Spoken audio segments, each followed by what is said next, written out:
Dr. John Gambol will be explaining heat illness and infectious disease during sports.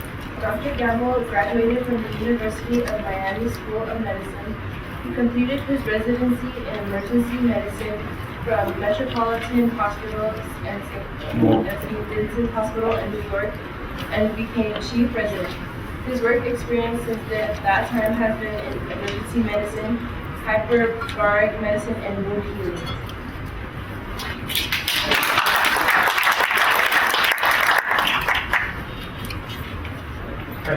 Good evening. I'm Dr. Gambol, and I'm one of the staff physicians here at the emergency department, and I'm also the assistant director of the Hyperbaric department here at the hospital. And for those people who don't know, we actually have 4 hyperbaric chambers here at the hospital. Everybody doesn't realize that. I can't tell you how many people I talked to about that. I was asked to talk about heat-related illness, heat stroke, and certain types of infections that we can prevent in the sports arena. So with the infection stuff first, real briefly, there's 2 things that everybody hears about. First off, everybody hears about MRSA, right? Staph. MRSA stands for methicillin-resistant Staph aureus. It's one of these superbugs. It is very common in the sports world. Why? Because everybody's sweaty. Staph is a normal bacteria, but you take people and you share sweaty sports equipment and you breed more bacteria. It's very easy to get places that have staph infection. Everybody's worried about what to do about staph infections. What do they do about staph infections? This is a staph infection. The other thing I want to talk about is fungal infections. Everybody's heard of athlete's foot, I hope. And so athlete's foot is a type of fungal infection. You have skin rashes and nail infections. First off, we'll talk with MRSA. Has anybody heard of MRSA? All right, there's basically, it's a bacterial infection. It's a bacteria that's resistant to most every antibiotic. We all have bacteria in our skin. We could not live without having this bacteria in our skin. There's certain species that we have, there's certain species that are bad. Staph is one of them. It's a very common cause of skin infection, and it can cause anywhere from a rash, a red, tender, swollen area that's warm to touch, or pus and fever. One of my colleagues in emergency medicine says that every time he sees somebody that says they have a spider bite, guess what? They've never had a spider bite. It's just a staph infection. It's a MRSA infection. And these infections oftentimes can be very difficult to treat. If they actually turn into an abscess, they're going to require some kind of surgical intervention. They're going to need to have this abscess cut, drained, lanced. There's all different types of terminology for it. The best thing you can do is to prevent it. How can we prevent MRSA? Good hygiene, frequent hand washing, antibacterial rubs, and again, it's pretty hard to overuse that. You want to make sure that you dry after you wash. One of the things you want to make sure is you avoid using a contaminated towel, especially if you think you may have something or your friend has something. You want to try and avoid sharing towels and make sure you use a clean towel. One of the worst things to do is let that towel sit all wet in the gym bag and pick out a wet towel that's been cooking in the gym bag in the heat for a few days. Also, big thing, avoid sharing razors, okay? I think this is more common on the female athlete than the male athlete, but still, and it's funny because razor sharing, it's not just the disposable razors or the standard razors. You can also get this with an electric razor. Guys don't think about using an electric razor. Well, an electric razor can still staph. If you have a MRSA infection, it can be in the hair. And so you use your electric razor, you pass it off to the next guy, and think nothing of it. Oh, it's an electric razor. But electric razors can transmit staph infections as well. One of the things is treat any skin problems early and keep open areas covered. One of the things I tell a lot of patients that I see, I'm also in the wound care center, I see all kinds of staph infections. If you have something small, simple things like Band-Aid, and changing that Band-Aid frequently is going to help prevent a small thing from becoming something big. Keep it covered, keep it closed. It's going to help minimize the contact with other people. Again, same thing, wash frequently, antibacterial soaps. You want to seek medical attention early for skin lesions and rashes. If this thing is, if you have a small little pimple-sized thing and you put a Band-Aid on, and 2 days later this is now looking the size of a quarter, and you better go get it checked before it becomes something big. And this theme of checking things early goes for not only for MRSA, but also for fungal infections. So you see something, you're not sure, yeah, you can give it a day or two, but watch it. If this thing's getting bigger, it's not getting better with keeping it covered, maybe putting a little bit of Neosporin on it, gets big, needs to be checked. Now, MRSA infections, one of the problems we see with MRSA infections, these are frequently recurrent infections. People will get them, they'll get treated, they'll get drained, they'll get put on a bout of antibiotics, and they come back. Depending on physicians you see, let's say you have something, you go see a doctor. Some doctors in this community are very attuned to staph infections, others are not. And frequently, I'll see a patient that was put on the wrong antibiotic. A lot of antibiotics that we used commonly 20 years ago don't work today. So even with the right antibiotics, it's hard to eradicate all staph from your body because antibiotics are going to kill your good bacteria as well as your bad bacteria. You want to keep this balance. Everybody takes probiotics, but it just takes a few bacteria to remain on your body to have this come back. And there's lots of different techniques that we try to do if people have recurrent infections. They talk about taking upiricin, Bactroban. It's one of the most common things that you actually apply in your nose to kill it. But one of the things that's happening, Bactroban has been one of the mainstay of topical treatments for MRSA, staph infections. We are now developing many staph infections that are resistant to Bactroban. So I see a lot of Bactroban resistance in my patients, and that's something that also is translating to the community. There's been a lot of new things out about talking about taking bleach baths, and bleach is a very good killer of all bacteria, but you gotta be careful with bleach. Because we're not talking about pouring bleach in a tub and sitting into it. We're talking about a 1/10 dilution of bleach. So you're talking about 1 gallon of bleach to 10 gallons or more. It doesn't take a lot of bleach to turn a lot of water into a very effective antibacterial substance. And so a lot of these will take a very dilute bleach solution and actually take a bath and soak in it. And that will help eradicate staph. I don't recommend this for most routine people. This is just the resistant recurrent MRSA infections. Also, bleach is an excellent thing to rub down or wipe down any equipment and whatnot that you think may be contaminated. A lot of nowadays in the gyms, you see spray bottles of some kind of antimicrobial substance that you wipe down. Well, a lot of those are diluted bleach solutions. So a diluted bleach solution is a very good thing to wipe down any hard surfaces that you're trying to eradicate potential bacteria on. Downside to bleach is you gotta be careful because I have one of the guys I work with always wears black scrubs and a spraying bleach bottle. And he comes in the next day and goes, why do I have these white spots?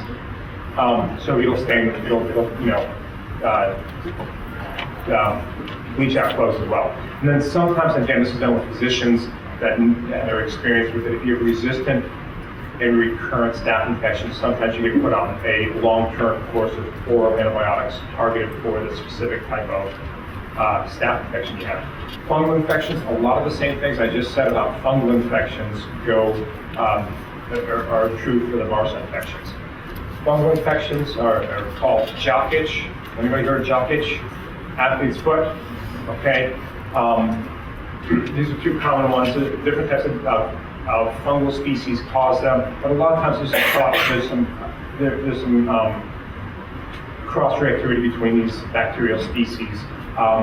Yeast infections, often associated with women who have yeast infections. Usually they get them when they've been on a course of antibiotics. Great way to give a woman a yeast infection, put her on some antibiotic pills, she can get a yeast infection. You can get different types of skin infections. Anybody who's got dark skin, sometimes they'll get these white patches. You ever see that? That's a type of a tinea. It's actually a type of fungal infection oftentimes. One of the best things to get rid of that is actually the dandruff shampoos, especially the ones that have selenium, Selsun Blue. If you put that on your skin that has a white spot, that's a fungal infection. Let it dry, wash it off, do that for a few days, it'll often get rid of that specific type of infection. Nail fungus.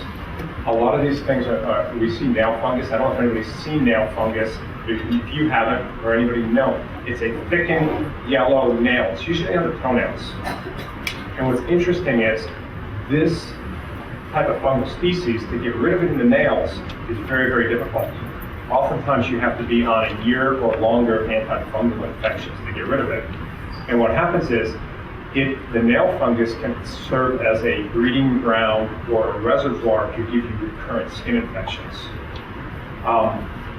And then just because we're in the Antelope Valley, anybody hear of valley fever? Valley fever is another fungal infection. Oftentimes we associate it with really bad respiratory and pulmonary problems, but we frequently see it with skin infections. And one of the things with valley fever is if you have a skin infection that's caused by that fungal species, you have to treat it with sometimes long-term courses of antibiotics to get rid of it. Diaper rash, the fungus, or the yeast that cause diaper rash can often cause a rash in skin folds. People who are obese, their belly hangs over their belt, they can get infections. Women sometimes can get this infection underneath their cleavage. They can get this type of yeast infection. And one of the interesting things is when we see these types of skin infections, be it a fold of the skin, be it athlete's foot, be it recurrent yeast infections, vaginal yeast infections in women, especially in a young person, we often associate recurrent fungal infections or recurrent yeast infections with diabetes. And oftentimes it can be the first sign that we see that somebody has diabetes. They may get fungal infections. And they say, oh, I've got athlete's foot. I used some athlete's foot cream, came back. So we want to watch out for that. How do we prevent fungus? Same way we do MRSA. Frequent hand washings, good hygiene, wash dry, avoid using contaminated towels. Again, this is one of the more important ones. Don't use that towel that's been sitting for a few days. Don't take your towel home, throw it in your car. Oh, it's hot in the Antelope Valley, it's dried out. I'll use that again tomorrow because it's dried out in the car. Avoid sharing razors. Treat, cover anything that looks suspicious or concerned, and if it doesn't get better, seek medical attention early for persistent interactions. The other good thing with fungal treatments, what do we do? Well, unlike some of the MRSA stuff, fungal treatments, there's a lot of over-the-counter treatments that are very effective for fungal infections. You go to the Albertsons across the street, or Walmart or Target, in the pharmacy section, in the athlete's foot section, almost all the things that say athlete's foot can be used on almost any type of fungal infection. These are those things that we used to write prescriptions for 20 years ago. Now they're all over the counter. Terbinafine, it's also known as Lamisil. It comes in a topical form as well as an oral form. Meconazole, Clotrimazole, Nystatin. These are the topical treatments. Again, it used to be you'd have specific fungus for different things, but nowadays there's a lot of cross-reactivity between the fungus and yeast. And my suggestion is you have something that you think could be a fungal infection, definitely try one of these for a few days. If it's there more than a week or it gets worse, go see your doctor, and they can go to the next step, which is oftentimes oral medication. And again, terbinafine is Lamisil. It comes in a topical preparation, but that's the one you see on TV all the time. Oral pills get rid of the toenail fungus. That's the most common one to use for toenail fungus, and that's one that you need to be on for a year sometimes. The itraconazole and fluconazole are other oral antifungal medications we use for different yeast and fungal infections. Again, those are prescriptions, those are oral pills. Those you need to see a doctor for, and those are for things that are not responding to the topical antifungals. Heat-related injuries. I came out of the University of Miami where we used to see plenty of heat-related injuries. We're in the Antelope Valley here, it gets hot. It gets hot here, it's also dry. So heat-related injuries, everybody has heard of heat stroke and say, oh, someone developed heat stroke. Well, heat-related injury can be very mild, to just heat cramps, the heat exhaustion, the heat fatigue, the actual heat stroke. So what's going on with all this? It's a spectrum. It starts, it gets worse and worse, and sometimes can progress very quickly, depending on the situation. Often starts off as heat cramps. Your muscles get cramped. Heat exhaustion occurs when your body temperature starts elevating. Usually when you have heat cramps or heat fatigue, your temperature, your body temperature should be normal. But when you actually start having elevation in your body temperature, you've moved to the next stage of this, which is actually heat exhaustion. And then heat stroke is when your temperature is extremely high. This is life-threatening emergency, and you actually have a change in someone's level of consciousness. They're confused, they're not acting right, they may actually have a seizure. And that's, when you hit heat stroke, you're gonna die unless you do something very, very quickly. Signs, symptoms, pathophysiology, who's at risk, prevention and treatment, are what we're gonna hit here real quickly. Cool, moist skin. Usually if you're out running, you're exercising, you're in the heat, you should be hot. Someone should feel hot. If they start feeling cool and clammy, that's a bad sign. Heavy sweating, these are early signs. Someone's out, you should be sweating. And oftentimes you're gonna see heavy sweating because you're out doing an activity in the heat, and that's good. When you start feeling fatigue or you start feeling dizzy, that's a warning sign. When someone has a fast pulse, again, that's normal if you're running. You're out playing football, you're working very hard, it's hot, you're gonna have a fast heart rate. But what do? You're not sure whether someone's having a heat stroke or a heat-related injury. You sit them down in a cool spot. If the pulse is still fast after a minute of resting in a cool place, that's a concerning problem. Someone passes out. Muscle cramps, again, these are early signs that may lead to something more. Nausea, headache. Again, you may have a headache because you just got hit, but nausea and headache are signs that your body's telling you that you're starting to get dehydrated. You're moving from a phase of just a heat cramps to a more serious thing. And for any of the above symptoms, you're out doing an activity, even if it's just walking and the temperature's 104, this can happen at rest if it's super hot. If you're doing an activity, what should you do? Stop the activity, rest in a cool spot, drink fluids. And the best fluids, water and sports drinks. And one of the things you want to make sure of is when your body starts getting to the heat exhaustion phase, oftentimes your body cannot absorb water as effectively as they can a sports drink. And that's why oftentimes they recommend doing a 1-to-1 mixture. Drink a cup of water, drink a cup of Gatorade, water, Gatorade, water, Gatorade. Because Gatorade, the electrolytes that are mixed with the fluid and the sugar is designed to be absorbed very rapidly and help counteract some of the things that go on with heat stroke. What happens? Well, in hot weather, you sweat to cool yourself, right? Reptiles can't sweat, people sweat, dogs pant. Well, you also will pant sometimes. People will start breathing faster because you can lose a lot of heat when you breathe faster, okay? So what happens? When you start getting these heat-related injuries, your body is producing more heat than it can lose via sweating or panting or anything like that. It's worse as the temperature gets hotter. It's also worse as the humidity gets hotter. The difference between Miami and Palmdale, Miami maybe 90 degrees with a 90 or 100% humidity. Palmdale maybe 110, but the humidity is 20%. So it's worse when it's hot and humid. It can be bad when it's super hot and dry, okay? Heat, again, this is bad when your body, you're trying to cool off, your body's producing more heat than it's losing. So also what exacerbates this is when you're doing things that are producing more heat. It's one thing if you're resting in the shade in 104 day, it's another thing if you're running in 104 weather. When you're running, your body's producing more heat, it has to get rid of that heat. What happens? Excessively high heat, 104 and higher, you can start damaging your body's proteins. You can get electrolyte abnormalities. You sweat. What's in your sweat? Anybody ever taste their sweat? It's salty, right? Back in the day, salt tablets, right? Well, salt tablets, even now. But the thing is, the thing with salt tablets is not you just eat salt tablets. You eat salt tablets with drinking water, right? Well, that's what Gatorade is, salt tablets and water. A little sugar in it. So you lose a lot of electrolytes. You sweat off your electrolytes. Anybody know how they came up with Gatorade? They were testing sweat. University of Florida, they actually would test the electrolytes off the sweat of the football players, and they tested the combination, and that's where they developed Gatorade from. That's why it's called Gatorade. Okay, so electrolyte abnormalities. You can lose sodium, you can lose potassium. As you sweat off your electrolytes, you can get muscle cramps. Next thing is rhabdomyolysis. This is a pretty late stage. This is a pretty sign that you've damaged yourself.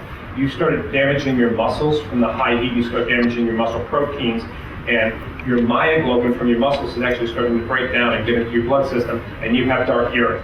If you ever have felt that you've had a bad heat-related injury, later you get out of the heat the next day or something, and your urine is iced tea colored, Coca-Cola colored, super dark, that's a bad sign. You need to go get yourself checked out.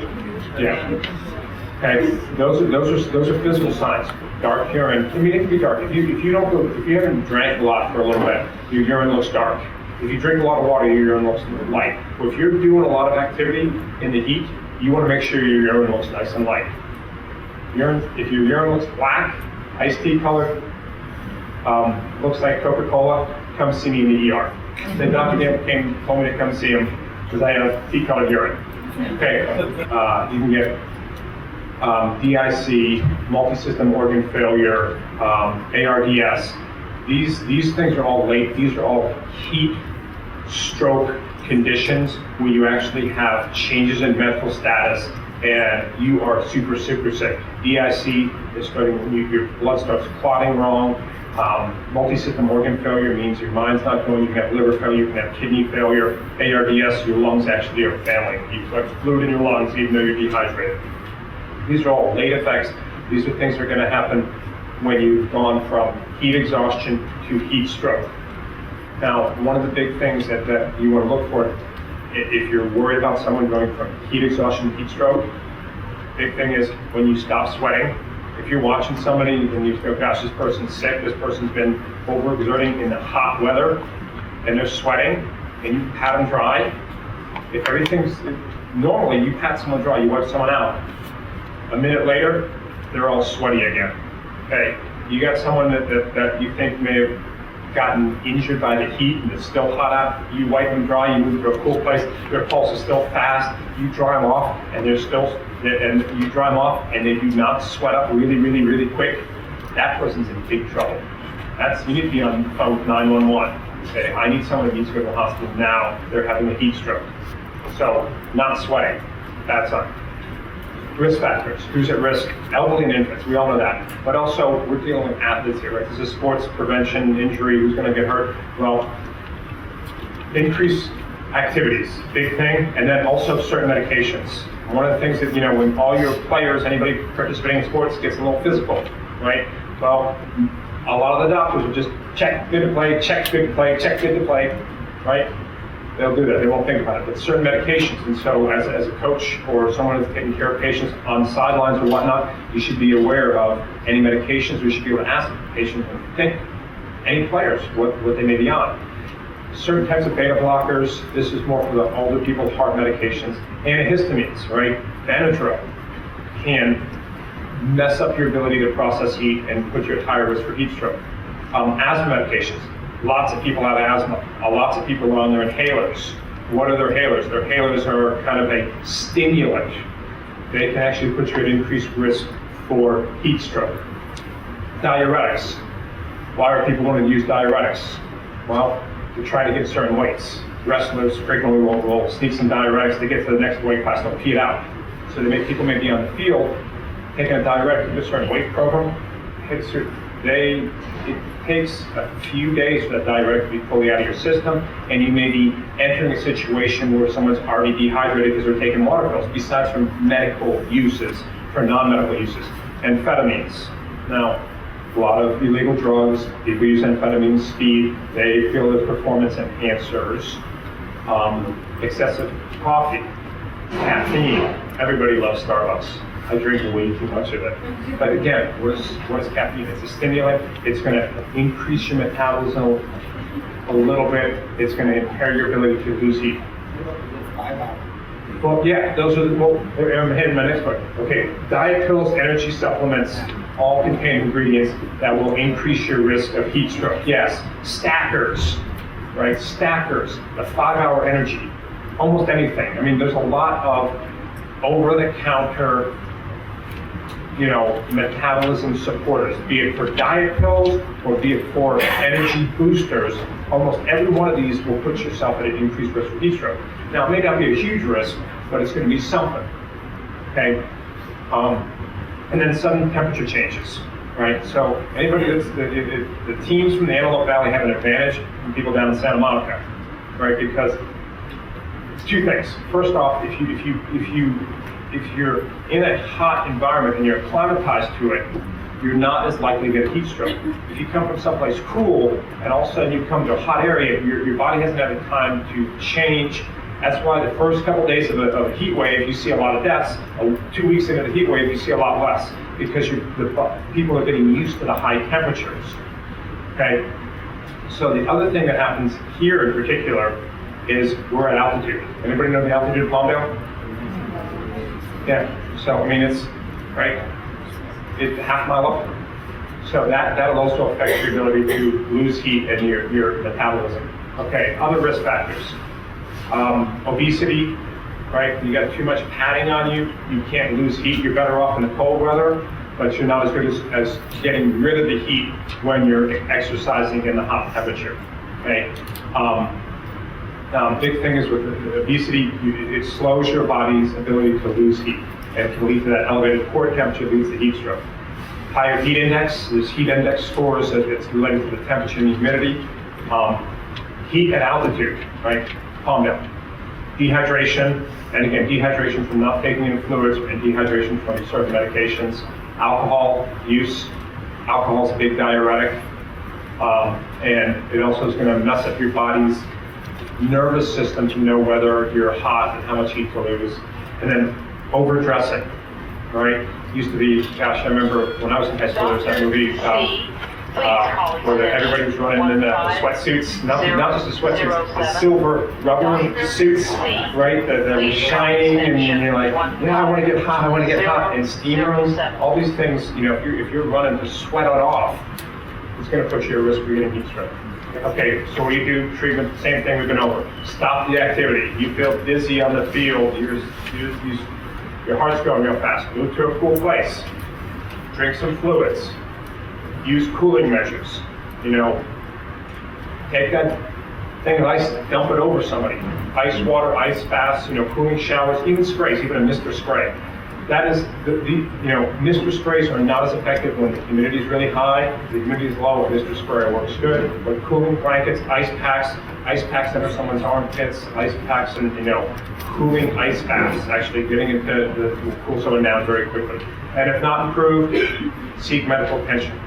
Where someone's pulse rate doesn't get back to normal after they're in a cool place, they still feel hot, you wipe them off, they're confused, they stop sweating, these are all bad signs. Get them to the hospital. Okay, complications, electrolyte abnormalities, cramps, weakness, irregular heartbeats, muscle breakdown, that's that tea-colored urine, can lead to kidney failure, can damage your kidneys permanently, stroke, seizures. I think if someone would have a seizure, you probably wouldn't say get back in the game. You'd probably get them checked out. Breathing problems. Again, they can actually develop lung problems from damaging all the proteins. Prevention. This is an easily prevented thing. Heat-related injuries. Because you get used to the signs and symptoms and you aggressively treat. So get used to the hot weather, 2 or 3 days. So when we hit summer, it's super, super hot. Give everybody a couple days to kick up their activity before you push them 110%, right? Wear light-colored clothing, right? You're never going to run around when the sun's beating down, it's hot in black t-shirts. Use sunblocks. A sunburn will mess up your sweating activity. A sunburn will mess up your body's ability to cool down. So frequently people get sunburned, right? They're out in the sun, gets hot, get sunburned, now I'm okay, I'm tough, and they work through it. Well, when they have sunburn the second and third day, they will not be able to cool as effectively. So long white shirts or lots of sunblock. Rest frequently, especially during that acclimatizing period. Listen to your body. If you're feeling nauseated, you're feeling weak and dizzy, sit down, drink plenty of fluids. Avoid medication that will increase your heat injury, your risk of heat injury, and then watch for these signs of heat injury. If you do this kind of stuff and pay attention to it, no one should have a heat stroke. I should see no one in the ER here with a heat stroke. But if you do, we'll take care of it.